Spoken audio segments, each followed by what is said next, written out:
नवरात्रि का व्रत भूलकर भी ना रखें। ये 9 औरतें घोर पाप घर में कंगाली आ जाती हैं, पति बर्बाद हो जाता है। दोस्तों, नवरात्रि का पर्व हिंदू धर्म में बहुत पवित्र और शुभ माना जाता है, लेकिन कुछ विशेष महिलाओं के लिए यह व्रत रखना शुभ नहीं होता। ऐसी मान्यता है कि इन महिलाओं द्वारा व्रत रखने से माता रानी प्रसन्न नहीं होती और इसका नकारात्मक प्रभाव पूरे परिवार पर पड़ता है। यदि आपने गलती से भी नवरात्रि का व्रत रख लिया तो आपका व्रत खंडित हो जाएगा और आपको इसके परिणाम स्वरूप भारी पाप लग सकता है। इसीलिए यह जानना बहुत जरूरी है कि कहीं आप उन 7 महिलाओं में से तो नहीं हैं जिन्हें नवरात्रि का व्रत नहीं रखना चाहिए। इस साल की नवरात्रि पूरे 9 दिनों तक मनाई जाएगी, न तो एक दिन कम होगा और न ही एक दिन ज्यादा। यह पर्व 2024 में 3 अक्टूबर गुरुवार से शुरू होकर 12 अक्टूबर शनिवार को समाप्त होगा। इन 9 दिनों में मां भगवती की विशेष पूजा और आराधना की जाएगी।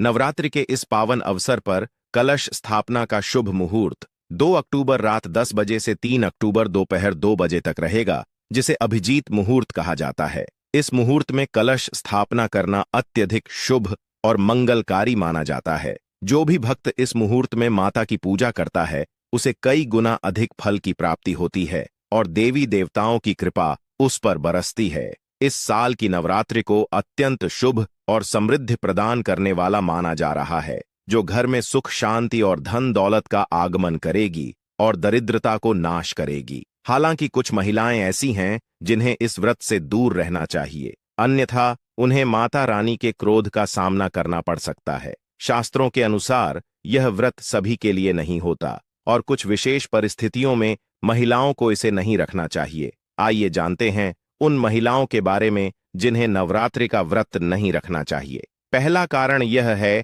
कि अगर आप किसी भी व्रत को केवल दिखावे के लिए करती हैं तो यह एक बड़ा पाप माना जाता है। ऐसी पूजा में सच्ची भावना नहीं होती और इसे देवी देवताओं का अपमान माना जाता है। मां भगवती उन लोगों से कभी प्रसन्न नहीं होती जो केवल दिखावे के लिए व्रत रखते हैं। इसीलिए यदि आप व्रत रख रही हैं तो इसे पूरी निष्ठा और श्रद्धा से करना चाहिए। दूसरा, शास्त्रों के अनुसार तलाकशुदा महिलाएं या पुरुष नवरात्रि का व्रत नहीं रखना चाहिए। यह माना जाता है कि शादी 2 दिलों का बंधन है और इस बंधन को जीवन भर निभाना होता है। माता रानी टूटे हुए रिश्तों को स्वीकार नहीं करती, इसलिए तलाकशुदा लोगों का व्रत रखना शुभ नहीं माना जाता है। अगर पति पत्नी एक साथ व्रत रखते हैं तो माता रानी बहुत प्रसन्न होती हैं और उन्हें विशेष आशीर्वाद देती हैं। इसलिए तलाकशुदा महिलाओं को नवरात्रि का व्रत करने से बचना चाहिए। तीसरा, चरित्रहीन महिलाओं को भी नवरात्रि का व्रत नहीं रखना चाहिए। शास्त्रों के अनुसार जब किसी व्यक्ति का चरित्र शुद्ध नहीं होता तो उसकी पूजा भी निष्फल हो जाती है। ऐसे लोग पापी कहलाते हैं और मां भगवती की कृपा उन्हें प्राप्त नहीं होती। इसीलिए चरित्रहीनता से दूर रहना और शारीरिक और मानसिक शुद्धता बनाए रखना जरूरी है। चौथा, अगर आपको गाली देने की आदत है या आप अपने घर में अक्सर लड़ाई झगड़ा करती हैं तो आपको व्रत नहीं रखना चाहिए। शास्त्रों में कहा गया है कि जिस घर में लड़ाई झगड़ा होता है वहां देवी देवताओं का वास नहीं होता। इसलिए अगर आप व्रत रख रही हैं तो अपने व्यवहार को संयमित रखें और मीठी वाणी का उपयोग करें। कटु वाणी और गुस्से से पूजा निष्फल हो जाती है और पाप का कारण बनती है। पांचवा, अगर आपको कोई गंभीर बीमारी है जैसे शुगर, दिल की बीमारी या कोई अन्य स्वास्थ्य समस्या तो व्रत रखने से बचें। कमजोर शारीरिक स्थिति में व्रत रखना आपके स्वास्थ्य के लिए हानिकारक हो सकता है। शास्त्रों में कहा गया है कि जो लोग बीमार होते हैं उन्हें व्रत करने की बजाय अपनी सेहत का ध्यान रखना चाहिए। छठा, मासिक धर्म के दौरान महिलाओं को व्रत नहीं रखना चाहिए। शास्त्रों के अनुसार मासिक धर्म के समय महिलाएं अशुद्ध मानी जाती हैं और ऐसे समय में पूजा पाठ या धार्मिक कर्मकांड करने से बचना चाहिए। इस दौरान व्रत रखने से व्रत खंडित हो जाता है और पूजा सफल नहीं मानी जाती। सातवां, जो महिलाएं अपने पति का अपमान करती हैं उन्हें भी नवरात्रि का व्रत नहीं रखना चाहिए। शास्त्रों में कहा गया है कि पत्नी का अपने पति के प्रति आदर और सम्मान होना चाहिए। यदि कोई महिला अपने पति का निरंतर अपमान करती है तो उसकी पूजा निष्फल होती है और मां भगवती उससे नाराज हो जाती हैं।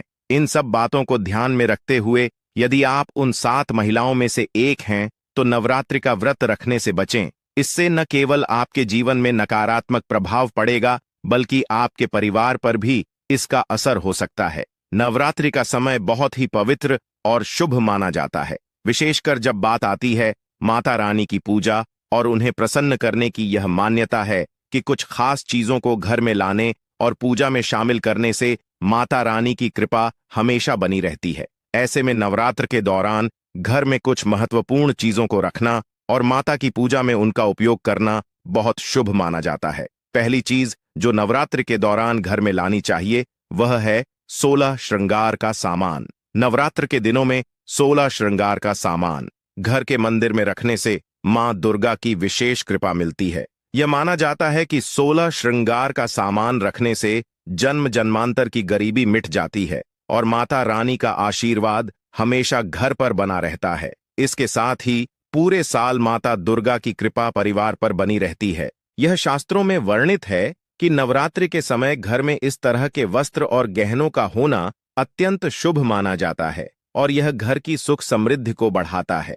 दूसरी चीज जो नवरात्र के दिनों में बहुत महत्वपूर्ण मानी जाती है वह है सोना, चांदी या तांबे से बने सिक्के। शास्त्रों के अनुसार इन धातुओं का पूजा में उपयोग करना शुभ माना जाता है। खासकर नवरात्र के 9 दिनों में सोने, चांदी और तांबे के सिक्के मंदिर में रखने से इसका फल कई गुना बढ़ जाता है और यह घर के लिए अत्यंत मंगलकारी होता है। माता रानी इस धातु के सिक्कों को देखकर प्रसन्न होती हैं और परिवार को धन और समृद्धि का आशीर्वाद देती है। इसलिए यह अत्यंत आवश्यक है कि नवरात्रि के समय घर के मंदिर में ये सिक्के रखे जाएं ताकि माता की कृपा सदैव घर पर बनी रहे।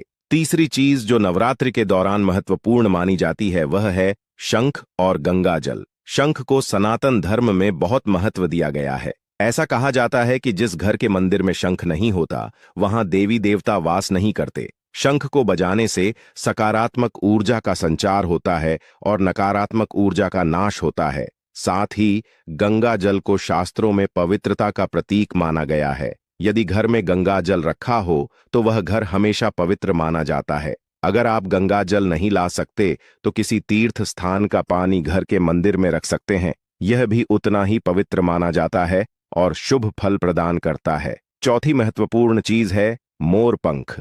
नवरात्रि के समय मोर पंख को घर के मंदिर में रखने से भी बहुत लाभ होता है। विशेषकर मां सरस्वती के पूजन में इसका महत्व बताया गया है। माना जाता है कि मोर पंख रखने से मां दुर्गा अत्यंत प्रसन्न होती हैं और घर में विद्या, बुद्धि और शांति का वास होता है। अब बात करते हैं कुछ उन चीजों की जो नवरात्रि के दौरान माता रानी को अर्पित करने में बहुत सावधानी बरतनी चाहिए। पहली चीज है नारियल। नारियल को सुख, समृद्धि और शुभता का प्रतीक माना जाता है। नवरात्रि के समय कलश की स्थापना के लिए नारियल का उपयोग किया जाता है, लेकिन इस दौरान यह ध्यान रखना चाहिए कि नारियल साबुत और जटा वाला हो। टूटा या चटका हुआ नारियल अर्पित नहीं करना चाहिए क्योंकि यह अपवित्र माना जाता है।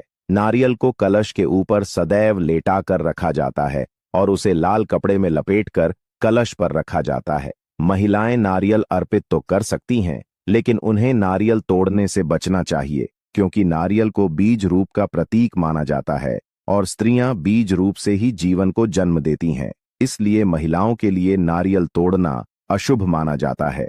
दूसरी चीज है लौंग। माता रानी के पूजन में लौंग का उपयोग करते समय यह ध्यान रखना चाहिए कि इसे घी के साथ अर्पित करें। शास्त्रों में बताया गया है कि लौंग के साथ घी अर्पित करने से माता रानी प्रसन्न होती हैं और पूजन का फल कई गुना बढ़ जाता है।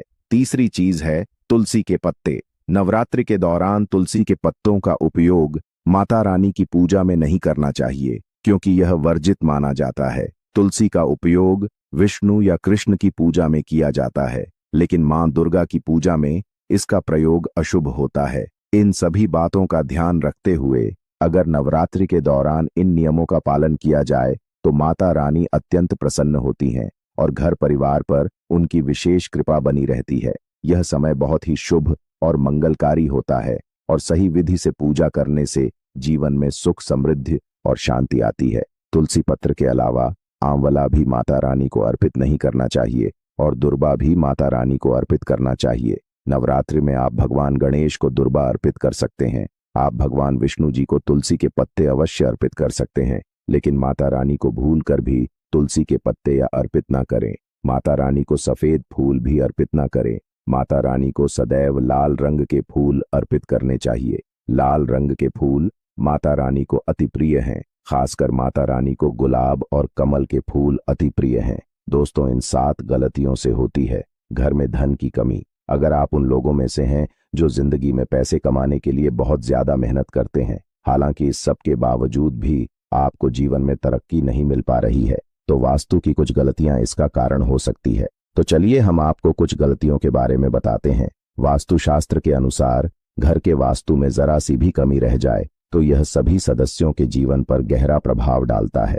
कभी अचानक धन की हानि होती है, तो कभी बने बनाए कार्य बिगड़ने लगते हैं, या फिर कोई बीमार पड़ने लगता है, और कितना भी धन आ जाए टिकता ही नहीं है। लगातार मेहनत करने के बाद भी अगर इस तरह की समस्याओं का सामना करना पड़ता है, अगर आप घर में वास्तु से जुड़ी कुछ गलतियां कर रहे हैं, तो इससे आपको काफी परेशानी हो सकती है। आप कर्ज में डूब सकते हैं और घर में दरिद्रता आ सकती है। इसलिए आपको तुरंत नीचे दी गई वास्तु टिप्स को अपना लेना चाहिए। लेकिन उससे पहले अगर आप भी चाहते हैं कि लक्ष्मी माता का आशीर्वाद आप पर बना रहे, तो इस वीडियो को एक लाइक करें और चैनल को सब्सक्राइब कर लें और कमेंट बॉक्स में जय लक्ष्मी माता जरूर लिखें। नंबर 1, वास्तुशास्त्र के अनुसार ऐसा माना जाता है कि रात के समय झाड़ू लगाने से घर में दरिद्रता आती है और धन की देवी लक्ष्मी हमसे रूठ जाती हैं और अलक्ष्मी का निवास हो जाता है। इसीलिए आपको ऐसा न करने की सलाह दी जाती है। हो सकता है कि आपके घर में आर्थिक नुकसान का एक बड़ा कारण आपका शाम के समय झाड़ू लगाने की आदत हो। आपको इसे तुरंत बदलने की जरूरत है। नंबर 2, अगर आपके घर के मुख्य द्वार पर अंधेरा रहता है तो यह बहुत ही अशुभ होता है। आपको बता दें कि अगर घर के मुख्य द्वार पर अंधेरा हो तो बनते काम बिगड़ जाते हैं और इस वजह से बहुत मेहनत करने के बाद भी आप कई कामों में सफल नहीं हो पाते हैं। इसीलिए घर के मुख्य द्वार पर अंधेरा न रहने दें। नंबर 3, कई लोगों की आदत होती है कि वे नल को खुला छोड़ देते हैं और पानी को बहने देते हैं। बता दें कि वास्तुशास्त्र के अनुसार यह अशुभ होता है। इससे आपको स्वास्थ्य संबंधी समस्याओं का सामना करना पड़ सकता है। साथ ही आप मानसिक रूप से भी कमजोर हो सकते हैं। नंबर 4, कहा जाता है कि जिस घर में साफ सफाई होती है, भगवान भी उसी घर में वास करते हैं। इसीलिए आपको अपने घर को पूरी तरह से साफ सुथरा रखना चाहिए। अगर आपका घर पूरी तरह से बिखरा रहता है, सामान इधर उधर पड़ा रहता है, तो आपके घर में लक्ष्मी का वास नहीं होगा। इसीलिए आपको अपने घर में हमेशा साफ सफाई रखनी चाहिए ताकि आपके घर में लक्ष्मी का वास हो और धन हानि ना हो। नंबर 5, आपको अपने घर में प्रतिदिन पूजा करना चाहिए। हिंदू धर्म के मुताबिक घर में पूजा करना बेहद जरूरी होता है, क्योंकि यह नकारा ऊर्जा को घर से बाहर निकालता है। जिस घर में पूजा नहीं की जाती है, उस घर में धन की कमी बनी रहती है। इसी के साथ घर के बाकी सदस्यों को भी कई परेशानियों का सामना करना पड़ता है। इसीलिए आपको सदैव सुबह उठकर अपने घर के मंदिर में पूजा जरूर करनी चाहिए। नंबर 6, सबसे महत्वपूर्ण बात यह है कि आपको अपने घर के बाथरूम और टॉयलेट के दरवाजे को हमेशा बंद रखना चाहिए। ऐसा माना जाता है कि अगर आप अपने घर के बाथरूम और टॉयलेट के दरवाजे को खोलकर रखते हैं तो यह घर में नकारात्मक ऊर्जा फैलाता है। इससे घर में धन की कमी बनी रहती है। नंबर 7, मुख्य द्वार पर तलवार, चाकू, भाले नहीं लगाने चाहिए। इससे परिवार के सदस्यों के बीच संघर्ष और तनाव बढ़ता है। नंबर 8, अगर आपके परिवार में कुछ लोगों का स्वास्थ्य ठीक नहीं है तो आपके घर में मृत पौधे हो सकते हैं। वास्तुशास्त्र के अनुसार यदि आप घर में मृत पौधे रखते हैं तो आपको और आपके परिवार को स्वास्थ्य संबंधी समस्या का सामना करना पड़ सकता है। इसलिए अगर आप घर में पौधे रखते हैं तो उन्हें रोज पानी देते रहे ताकि वे हमेशा फ्रेश रहे। नंबर 9, वास्तुशास्त्र के अनुसार घर में चमगादड़ का निवास अशुभ माना जाता है और इससे आपके घर में वास्तु दोष हमेशा बना रहता है। इसलिए आपको ऐसे उपाय करने चाहिए जिससे यह चमगादड़ जैसे पक्षी घर में ना आए। नंबर 10, अगर आपको रात को खाना खाने के बाद सुबह बर्तन धोने के लिए छोड़ देने की आदत है तो यह बहुत ही बुरी आदत है। वास्तुशास्त्र के अनुसार ऐसा करने से मां लक्ष्मी और मां अन्नपूर्णा आपसे नाराज हो सकती हैं। आपकी आर्थिक स्थिति पर असर डालने वाली आदतों में से एक यह है कि जब लोग जल्दबाजी में झाड़ू को इधर उधर फेंक देते हैं। यह बहुत ही गलत आदत मानी जाती है। भारतीय परंपरा में झाड़ू को मां लक्ष्मी का स्वरूप माना गया है। इसलिए ऐसा कहा जाता है कि जो लोग झाड़ू का अनादर करते हैं उन पर मां लक्ष्मी नाराज हो जाती हैं और उनका घर धनहीन हो जाता है। झाड़ू का सही तरीके से सम्मान किया जाना चाहिए। जब भी आप झाड़ू का इस्तेमाल करें,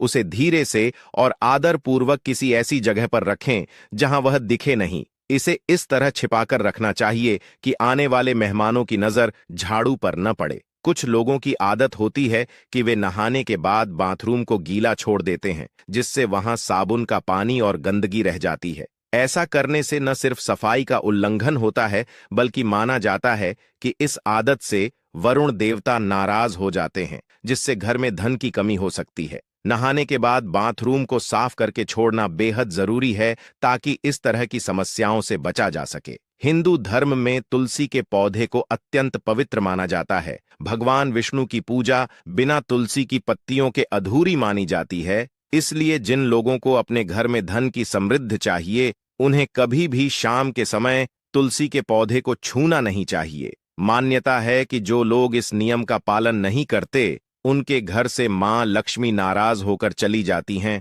और वहां धन की कमी हो जाती है। सनातन धर्म में हर काम के लिए शुभ और अशुभ समय का ध्यान रखा जाता है। धार्मिक शास्त्रों के अनुसार शाम के समय बाल और नाखून काटने की मनाही होती है। ऐसा माना जाता है कि जो व्यक्ति इस नियम की अनदेखी करता है, उसकी आर्थिक स्थिति बिगड़ सकती है, क्योंकि माता लक्ष्मी उससे नाराज हो जाती हैं। ज्योतिष शास्त्र के अनुसार रसोई में रखी चीजें भी आपकी किस्मत से जुड़ी होती हैं। जैसे हल्दी का संबंध बृहस्पति ग्रह से और दूध का चंद्र ग्रह से होता है। इसी तरह नमक और चीनी जैसी वस्तुएं उधार देने से बचना चाहिए, क्योंकि इससे घर की आर्थिक स्थिति कमजोर हो सकती है। ऐसी मान्यता है कि इन चीजों को उधार देने से मां लक्ष्मी की कृपा छिन जाती है और व्यक्ति का धन धीरे धीरे खत्म होने लगता है। अगर आप अपने कपड़े, चप्पल या अन्य वस्तुएं घर में इधर उधर बिखेर कर रखते हैं, तो यह भी एक बड़ी गलती मानी जाती है। ऐसा करने से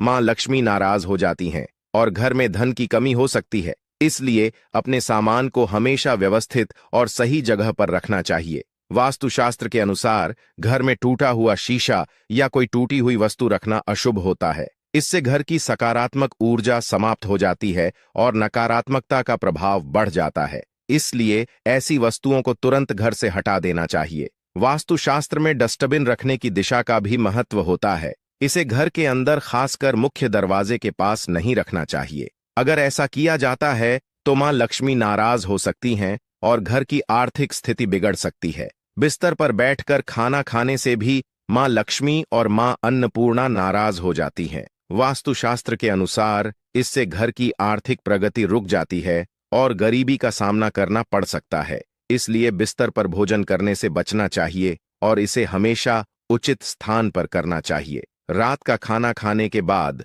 अक्सर लोग बर्तन सुबह धोने के लिए छोड़ देते हैं। यह एक बहुत ही बुरी आदत मानी जाती है। वास्तुशास्त्र के अनुसार इससे भी मां लक्ष्मी और मां अन्नपूर्णा नाराज हो सकती हैं, जिसका असर घर की आर्थिक स्थिति पर पड़ सकता है। इसलिए खाना खाने के बाद तुरंत बर्तन धोना बेहतर होता है। इस जानकारी का उद्देश्य आपको बेहतर जीवन शैली के सुझाव देना है। यह मान्यताएं और उपाय ज्योतिष और धार्मिक परंपराओं पर आधारित हैं। इसे अपनी आस्था और विश्वास के अनुसार आजमाएं। यदि आपको यह जानकारी उपयोगी लगी हो तो इसे अपने दोस्तों के साथ साझा करें और आगे भी ऐसे उपयोगी टिप्स पाने के लिए जुड़े रहें।